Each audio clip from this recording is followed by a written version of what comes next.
আসসালামু আলাইকুম রহমতুল্লাহি তাআলা বারাকাতুহু। Welcome back to MSMB study point here. আজকে মূলত আপলোডটি হলো ঠিক এনটিআরসি এর যে পরিবর্তনগুলো হতে যাচ্ছে ঠিক সেই বিষয়গুলোর উপরে আমরা সময় কালক্ষেপণ না করে খুব তাড়াতাড়ি মূল পয়েন্টে চলে যাই। এখানে 7টি পয়েন্ট রয়েছে, তো আমরা 7টি পয়েন্ট তুলে ধরার চেষ্টা করব।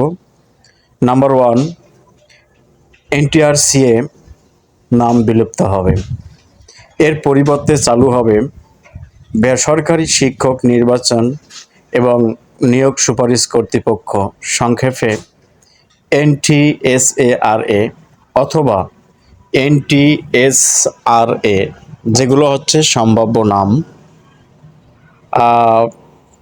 নাম্বার 2, সনদ ও গণবিজ্ঞপ্তি প্রথা আর থাকবে না। নিবন্ধন সিস্টেম পরিবর্তন হয়ে সরাসরি প্রিলি, রিটেন ও ভাইবা উত্তীর্ণদের সুপারিশ করবে।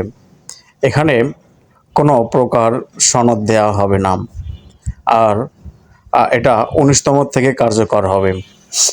3 নম্বরে, সার্কুলারের সময়ে যে বয়স সীমা উল্লেখ থাকবে ঠিক সেটাই প্রার্থীর চূড়ান্ত বয়সসীমা বলে গণ্য হবে। 18তম নিবন্ধন হতে পারে শেষ নিবন্ধন। 19তম ধাপ থেকে এই নতুন প্রক্রিয়া চালু হতে পারে, এটাও সত্য।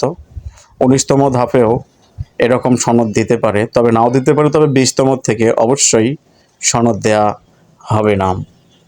নিয়োগ প্রক্রিয়া প্রতি বছরে একটি করার প্রচেষ্টা এবং লাস্ট এমপিও নীতিমালা 2021 অনুযায়ী এখন পর্যন্ত ফলো করেছে যা 35 বছর, তাই 35 বছর থাকার সম্ভাবনা বেশি, তবে কর্তৃপক্ষ চাইলে 30 বছর করে দিতে পারে।